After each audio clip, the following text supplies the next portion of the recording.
Bien amigos, y a esta hora ya estamos enlazados con el ingeniero Juan Cheput, analista político, a quien damos la más cordial bienvenida desde Huancayo, Canal 21. Buenas tardes, ingeniero. Muchas gracias por esta entrevista. Muy buenas tardes, estimado Boris. Igualmente un cordial y afectuoso saludo. Ingeniero, una vez más, parece que todos los domingos siempre hay noticias del mal actuar de congresistas. Ahora han acusado al congresista Edgar Tello de quererle mochar el sueldo a una de sus trabajadoras pidiéndole una donación, y aparte de haber logrado una donación, me parece que por un país, Taiwán me parece algo así, o en fin, cuando está prohibido dentro del reglamento del trabajo de los congresistas. ¿Qué opinión le merece a usted esto? No, es realmente impresionante, pero lo más triste, estimado Boris, es que sabemos que el actual Congreso no va a hacer nada. En el supuesto de que este señor sea denunciado ante la Comisión de Ética o que prospere una acusación constitucional, suponiendo que prospera, pues va a primar el precedente. ¿Y cuál es el precedente? Que la defensa va a decir, si ustedes salvaron a los niños, por lo tanto también tiene que suceder lo mismo con este señor, ¿no? Entonces ya el Congreso sentó un precedente nefasto, perverso contra la lucha contra la corrupción, porque no va a poder sancionar a nadie porque ha empezado a liberar a los niños, a los 4 mochasueldos, a todas aquellas personas que han cometido este tipo de ilícitos. Y lo peor es que va tomando forma la hipótesis que decía que el famoso bono de 9.900 soles, que salió de manera apresurada, de la noche a la mañana, desesperada, empujada por el propio presidente del Congreso, obedecería a que buscaban silenciar nuevas acusaciones de trabajadores que habían sufrido el recorte ilegal de sus sueldos. Entonces, estamos pues en presencia de un Congreso que es de lo peor, que no merece absolutamente ningún tipo de consideración de parte nuestra. La población se pregunta qué hacer, porque estamos mirando lo que sucede y la verdad que la mayoría de población con la que conversamos estamos atados de la mano. ¿Qué alternativas tenemos? Solamente ser espectadores. Ayer en una inteligente entrevista Luis Pázara señalaba algo que yo con otras palabras he dicho hace tiempo, ¿no? Los principales movimientos sociales o respuestas sociales no provienen de los congresos. En ese sentido, ellos están subestimando la historia del Perú. Yo creo que hay un caldo en ebullición. Es como un volcán, ¿no? Que hasta que el momento que explota, la gente no se da cuenta, pero hay señales de humo. La indignación está creciendo en todo el territorio y no la va a parar ninguna ley.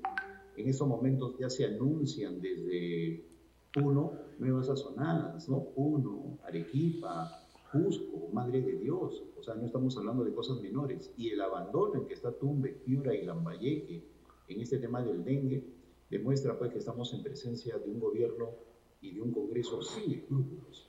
Porque lo que corresponde en estos momentos, Boris, es lo siguiente: que la presidenta confronte al Congreso por este tipo de hechos. Por algo es la jefa de Estado. Pero como la presidenta Boluarte se calla la boca, pues simplemente deviene en cómplice. Entonces, la respuesta social de todas maneras va a surgir.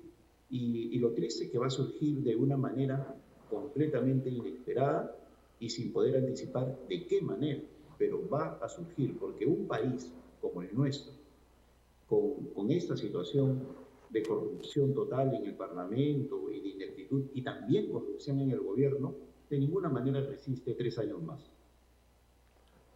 Cambiando de tema, ¿cuál es su opinión sobre esta obsesión, parece ser, que tiene el presidente mexicano por defender a Castillo y negar que lo que él hizo en diciembre fue un golpe de Estado?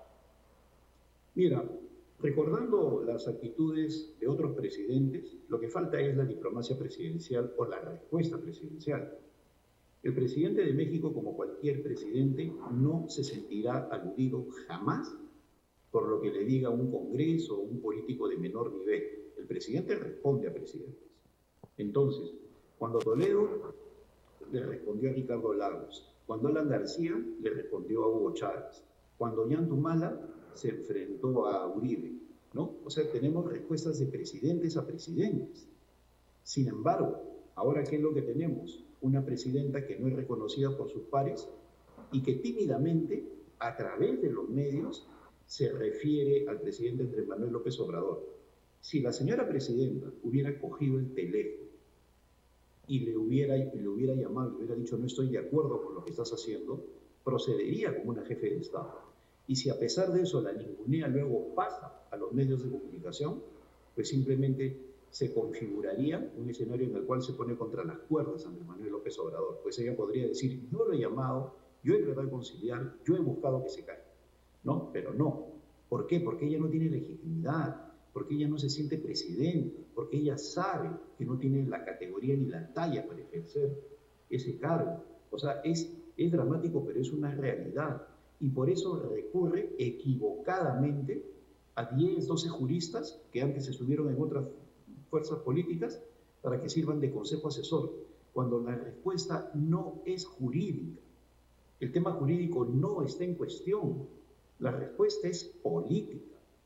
Se debe utilizar a políticos para responderle a Andrés Manuel López Obrador, no optar por este tipo de payasadas.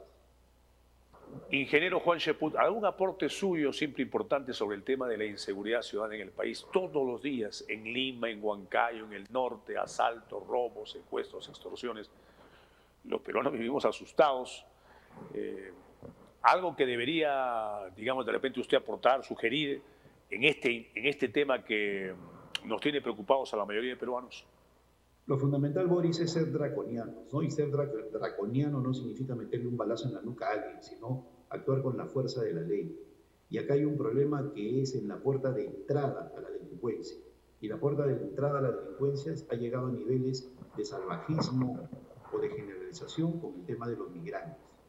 Ecuador, Bolivia, Chile, Colombia han expulsado a los migrantes que han cometido algún tipo de delito a la primera, ¿no? Los han puesto en un avión lejos o los han expulsado del país y es su problema una vez que salen de las fronteras. Acá en el Perú tenemos una serie de ONGs, de políticos, ¿no? Yo recuerdo algunos connotados políticos durante el gobierno de Kuczynski que se autodenominaban amigos de Venezuela, promoviendo el ingreso de gente indocumentada, y ahí están los resultados. Acá si queremos tener resultados en el cortísimo plazo, pues pasa por la expulsión. No tenerlos en nuestras cárceles, pues se convierten en una universidad del delito. Expulsarlos sin consideración, porque ellos no tienen ninguna consideración con el país. Entonces, no se quiere tomar la decisión por falsos purgritos vinculados a ONGs que no dicen lo mismo en otros países, pero en el Perú sí. Nosotros sí tenemos que respetar, a nosotros sí nos pueden acuchillar, a nosotros sí nos pueden vendar la cara y meter un balazo en el rostro, a nosotros sí nos pueden extorsionar, a nosotros sí nos pueden quemar vivos, etcétera, etcétera. ¿No? En el Perú sí. Yo creo que hay que ponerse ya los pantalones y proceder a la expulsión inmediata y sobre todo cerrar la puerta de ingreso. Ya basta. No pueden seguir entrando en el país. No podemos seguir siendo tan considerados con gente que no lo es con nosotros. Es verdad. Ingeniero Juan Cheput, como siempre, agradecido a usted por su aporte a este programa, Canal 21 en Huancayo. Muy buenas tardes. Muchas gracias, Boris. Hasta pronto. Hasta pronto, ingeniero. Conversaba con el ingeniero Juan Cheput sobre 3 temas importantes que queríamos conocer su punto de vista para que ustedes, amigos televidentes, también saquen sus propias conclusiones y hagan sus propios balances.